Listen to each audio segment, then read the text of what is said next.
I remember the walk back to the village not as a journey through space, but as a hallucination. The sunlight felt abrasive, stripping away the top layer of my skin. The sounds of the normal world, the chirping of crickets, the distant hum of a tractor engine, the barking of a dog, felt artificial. It was as if I was watching a recording of reality, a grainy film that could burn or snap at any moment. I kept my eyes fixed on the gravel road beneath my boots. I did not look up. I did not look left or right, and I absolutely, under penalty of damnation, did not look back. But my back knew. My skin felt raw, stripped of its natural barriers. The sensation of that cold, skeletal hand gripping my shoulder lingered like a burn from dry ice. It wasn't just a memory of pain. It was an active connection, a tether. As I walked, I felt a phantom weight dragging behind me, invisible but undeniably heavy, pulling at my spine with every step. I was walking away, but I was not disconnecting. When I finally reached my front porch, my hands were shaking so violently I couldn't fit the key into the lock. I scratched the metal plate again and again, a frantic, pathetic sound that seemed too loud in the quiet afternoon. When the door finally clicked open, I stumbled inside and slammed it shut, throwing the deadbolt, the chain, and the bottom lock. I backed away into the center of the hallway, my chest heaving, waiting for the sound of an impact against the wood. I waited for the door to splinter. I waited for the heavy, wet breathing to be on the other side. But there was only silence. Not the heavy, textured silence of the forest, but the stale, dusty silence of an empty house. I sank to the floor, my legs giving out like cut strings, and I wept. I told myself it was over. I told myself I was safe. I was a fool. The first sign that something was wrong came that very evening. I went to the bathroom to inspect the damage. I peeled off my jacket, then my shirt. The fabric stuck to my skin, matted with a mixture of cold sweat and a thick, dark fluid that wasn't quite blood. It smelled like resin and stagnant pond water. When I finally pulled the fabric free, I looked in the mirror. The bruise on my shoulder was perfect. Too perfect. It wasn't just a discoloration. It was a brand. For long, slender fingers and a thumb that wrapped around my deltoid muscle. The color was a deep, necrotic black, edged with a sickly green that seemed to glow faintly under the bathroom fluorescence. But it wasn't the color that made me vomit into the sink. It was the texture. The skin where the hand had touched me was depressed, sunken by a fraction of an inch, as if the flesh underneath had simply ceased to exist. And inside that depression, the texture of my skin had changed. It was rough, scaly, like bark. I scrubbed it.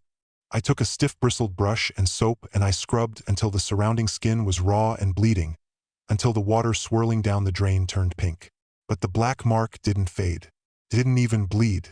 It just sat there, a dead zone on my living body, absorbing the light. That night, sleep was impossible.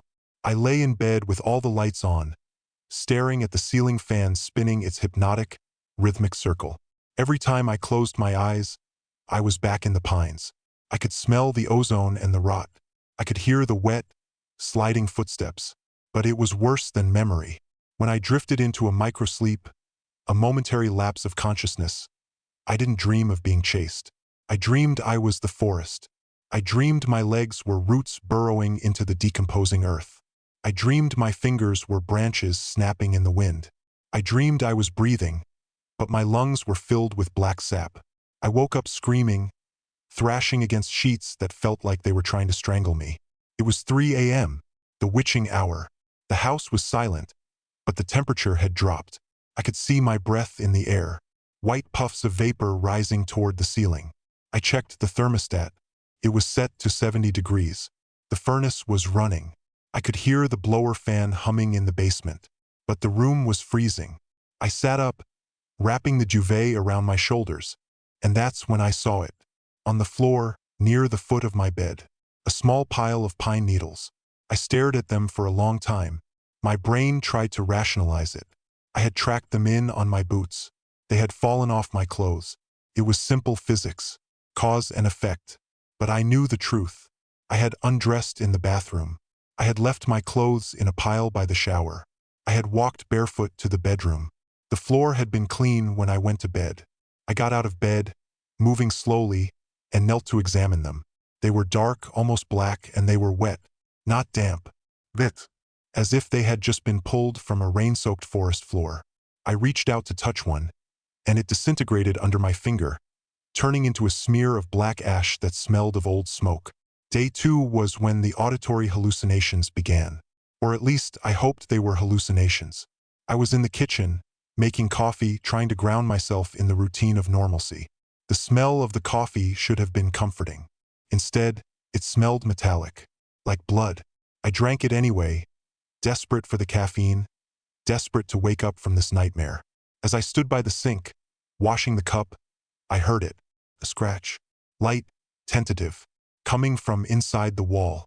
I froze. Rats. It had to be rats. Or mice. Old houses have noises. Settles. Pipes groan. Rodents skitter. Scritch. Scratch. Scritch. It was rhythmic. 3 scratches. A pause. 3 scratches.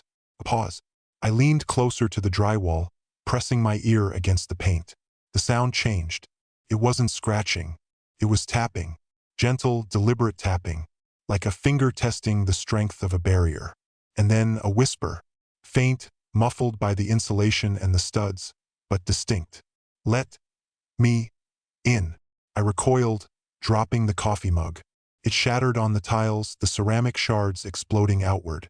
I didn't move to clean it up. I backed away out of the kitchen into the living room. The tapping followed me. It moved along the wall, traveling through the studs, matching my pace. I walked faster. The tapping sped up. I ran to the center of the living room, grabbing a heavy brass lamp, wielding it like a club. "Show yourself," I screamed. My voice cracked, sounding hysterical even to my own ears. "I know you're not real. Get out of my head." The tapping stopped. The silence that followed was heavy, expectant. Then, from the ventilation grate on the floor near the window, came a sound that froze the blood in my veins. A long, deep inhalation, the sound of massive lungs filling with air. And then a sigh of pleasure, a sigh of anticipation. I spent the rest of the day sitting in the corner of the living room, gripping the lamp, watching the shadows lengthen as the sun went down. I didn't eat. I didn't drink. I just watched. The shadows were wrong again, just like in the forest. They didn't move in sync with the sun. They seemed to reach toward me, stretching across the rug like elongated fingers. By the 3rd day, the infection on my shoulder had spread. The black, bark-like texture now covered my entire shoulder blade and was creeping up my neck. It didn't hurt. That was the worst part. Felt numb, dead. But I could feel it moving.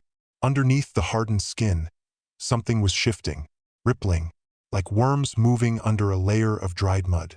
I tried to call for help. I picked up my phone to call my brother in the city. I dialed the number, my fingers clumsy and stiff. The phone rang once, twice. Then it picked up. "Hello," I said, my voice raspy. "Mark, I need help. Something is happening." There was a pause on the line. Static crackled, rhythmic and pulsing. "Mark." "Thomas," a voice said, but it wasn't Mark. It was Mark's voice, but stripped of all emotion, flattened and distorted. "Why did you leave?" I dropped the phone. It hit the floor, but the voice continued, loud and clear from the speaker. "We were not finished, Thomas. The conversation had just begun. You have such interesting fears. They taste like copper. Come back. The roots miss you." I stomped on the phone. I smashed it with my heel until the screen was pulverized glass and the casing was bent plastic.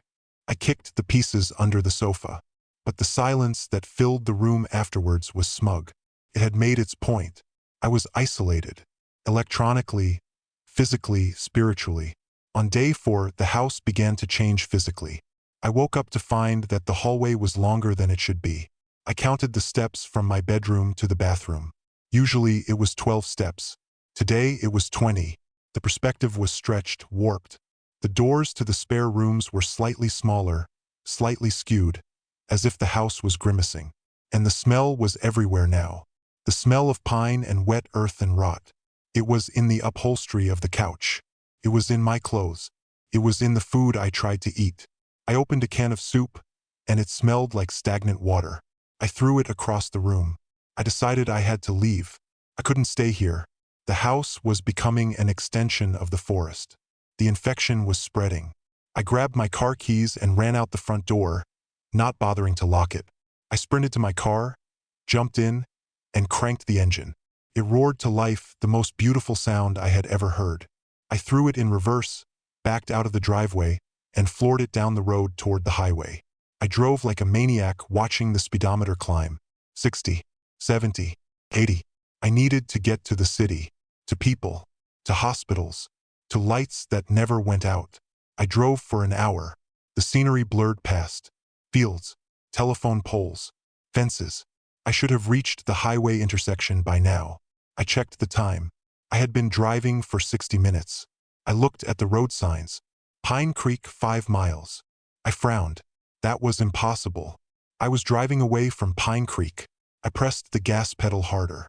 10 minutes later, another sign. Pine Creek, 3 miles. I screamed in frustration and slammed on the brakes. The car skidded to a halt on the gravel shoulder. I looked around. The landscape was familiar. Too familiar. The twisted oak tree on the hill. The broken fence post. I had passed these 10 minutes ago. The road was looping. I turned the car around. I drove in the opposite direction. I drove until the gas gauge hovered near empty. And at the end of the road, looming in the twilight, was my own house. Dark, brooding, waiting. The windows looked like hollow eyes. The front door, which I had left unlocked, was standing slightly ajar, like a mouth inviting me back in. I had no choice. I crawled back inside, defeated. The house felt triumphant. The air was thicker now, hazy with a fine mist that smelled of ozone. Day 5 and 6 are a blur of fever dreams and lucid nightmares. I stopped sleeping entirely. I barricaded myself in the bedroom, pushing the heavy dresser in front of the door. I nailed boards over the windows, shutting out the sun, shutting out the view of the tree line that I knew was inching closer every night. The mark on my neck had reached my jawline. I could feel it affecting my speech. My tongue felt heavy, swollen. When I swallowed, it clicked. My reflection in the mirror was a stranger. One eye was bloodshot, the pupil blown wide, black and endless. The other was squinting, surrounded by the creeping gray scale of the infection. I could hear them downstairs now. Not just the tapping. Footsteps, heavy, deliberate, walking from the kitchen to the living room, walking up the stairs, stopping on the landing. They were testing the house, learning the layout, acclimating to the domestic environment. And now it is day 7, the final day. I know it is the final day because the silence has changed again. It is no longer expectant. It is final. I am sitting on the edge of my bed. The dresser is still against the door, but I know it won't matter. The barrier is physical. The threat is ontological. I hear the footsteps come up the stairs one last time. They don't stop on the landing. They come down the hall, slow, wet, slapping against the floorboards. Slap, drag, slap, drag. They stop right outside my door. I hold my breath. My heart is hammering against my ribs like a trapped bird. The doorknob turns. It's a slow, grinding metal sound. The lock engages. The deadbolt slides back. I locked that door. I know I locked it, but the sound of the tumblers clicking is clear and distinct. The door pushes against the dresser.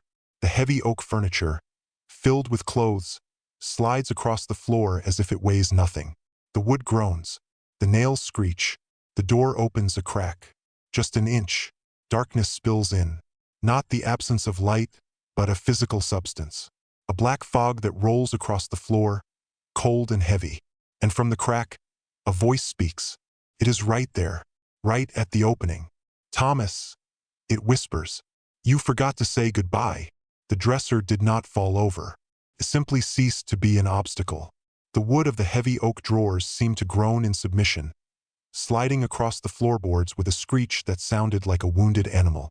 The gap in the door widened, pushing the darkness into the room until the weak light of my bedside lamp seemed to suffocate, dimming to a sickly yellow pulse. I scrambled backward on the bed, my back hitting the headboard with a hollow thump. I wanted to scream, but my throat was lined with sawdust. My tongue was a dry, swollen slug in my mouth. I could only watch as the figure stepped through the doorway and into my sanctuary. It was me. It was wearing my clothes, The flannel shirt I had lost a week ago, the jeans that were torn at the knee. But the clothes hung on it wrong, draped over a frame that was too angular, too jagged. And the face. God, the face. It was my face, but rendered by an artist who had only heard a description of me and had never actually seen a human being. The eyes were too wide, devoid of lids, staring with a wet, black intensity that absorbed the room. The mouth was a slit that didn't quite line up with the jaw, and when it breathed, the lips didn't move. The sound came from somewhere deep inside the chest, a rattling, wet wheeze that smelled of ancient compost. "You look terrible, Thomas," the thing said. His voice was my voice, but layered. It sounded like a choir of dry leaves scraping against pavement. "You look tired. Fighting is so exhausting, isn't it? Resisting nature takes so much energy." Took a step forward. The floorboards didn't creak under its weight. They squelched, as if the wood beneath the carpet had turned to marsh. "What are you?" I managed to croak. My voice was barely a whisper. The thing tilted its head. The movement was jerky, mechanical, accompanied by the popping sound of snapping twigs. "I am the echo," it said. "I am the space between the trees. I am the silence you interrupted. And now, I am the silence you will become." It raised a hand. The fingers were long, tapering into sharp, wooden points that dripped black resin. It reached out toward me. I tried to kick at it, to scramble away, but my legs wouldn't obey. The numbness that had started in my shoulder had spread down my spine, paralyzing my lower body. I looked down in horror. My jeans were tearing as my legs expanded, the skin hardening, turning gray and rough. Roots were bursting from my heels, punching through the mattress, anchoring me to the bed. "No," I whimpered. "Please, no. It doesn't hurt if you stop fighting," the creature said, moving closer. It sat on the edge of the bed. The mattress dipped under a weight that felt impossibly heavy, like a boulder had been placed there. "The forest is not cruel, Thomas. The forest is simply hungry. It needs to grow. It needs to breathe. And you are such fertile soil." It reached out and touched my face. The fingers were freezing, burning my skin with a cold that went bone deep. Where it touched, my vision went gray. I could feel my cheeks stiffening, the pores sealing shut, the flesh turning to wood. "Why me?" I cried, tears leaking from my one good eye.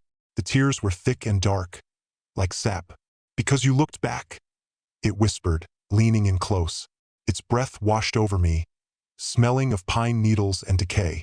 "You didn't turn your head, Thomas, but your heart looked back. Your fear looked back. You brought the forest out with you. You carried the seed in your mind, and you watered it with your terror. We are merely harvesting what you planted." Placed its other hand on my chest, right over my heart. I could feel the pressure increasing, cracking my ribs, but there was no pain anymore, just a dull, distant pressure. I could feel my heart beating against its palm. Thump, thump, thump, thump. Then the rhythm changed. Thump, thump, thump, thump. It was slowing down, matching the rhythm of the forest, matching the breathing of the thing sitting on my bed. "Let go," the thing commanded softly. "The village is loud. The world is noisy. Here there is only peace, only the slow, deep breath of the earth." I tried to hold on. I tried to remember my mother's face, my brother's voice, the taste of coffee, the warmth of the sun. But those memories were fading, turning sepia and brittle, like old photographs left in the rain. They were being replaced by new memories. Memories of standing still for 100 years. Memories of drinking rain through deep roots. Memories of the wind singing through my branches. My vision blurred. The room was dissolving. The walls of my bedroom were peeling away, revealing the dark, towering trunks of pine trees behind the wallpaper. The ceiling fan became a canopy of branches blocking out the sky. The smell of the house was gone, replaced entirely by the scent of damp earth and resin. I looked at the thing wearing my face. It was smiling now, a wide, splitting smile that revealed rows of black, rot-filled teeth. "There," it said soothingly. "Better." I tried to speak, but my mouth was fused shut. I had no tongue. I had no lungs. I only had the slow, hydraulic pressure of sap moving through veins that were no longer veins.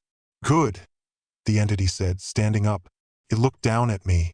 I was no longer a man on a bed.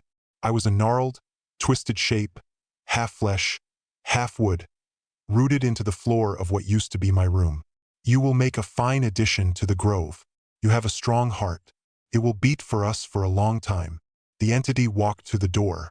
It paused and looked back, not at me, but through me. Sleep now, Thomas. We have guests coming soon, and you need to be ready to greet them. It walked out of the room and closed the door, but the door didn't click shut. It fused. The wood of the door merged with the wood of the frame, sealing the room. I was alone, but I wasn't alone. I could feel them, all around me, the others, the ones who had come before. They were in the walls, in the floorboards, in the furniture, a chorus of silent, screaming souls trapped in grain and knot. They welcomed me, a thousand voices whispering in the static of my mind. Welcome home, Thomas. Welcome to the roots. And then the thinking stopped. The feeling stopped. There was only the breathing, the slow, deep, eternal breathing of the forest. Epilogue. The new tenant. The for sale sign had been up for 3 months before the young couple bought the place. It was a steal, really. A beautiful, if slightly neglected, old house on the edge of the woods. The previous owner had disappeared mysteriously, leaving everything behind. The police said he had likely wandered off, a mental break of some kind. They never found a body, just a house full of clothes and furniture, and a strange amount of structural damage that looked like dry rot, spreading from the master bedroom. It's perfect, the woman said, standing in the hallway, holding a box of kitchen supplies. It just needs a little love, a little life. It's quiet, the man said, looking out the back window toward the tree line. Really quiet. That's the best part. She smiled, wrapping her arm around him. No traffic, no sirens, just us and nature. The man nodded, though he frowned slightly. Does the air feel heavy to you? It's just the humidity, babe. It's an old house. We'll get a dehumidifier. She walked to the stairs. I'm going to check out the master bedroom again. I want to see if that stain on the floor can be sanded out. Okay, he called after her. I'll start unpacking the books.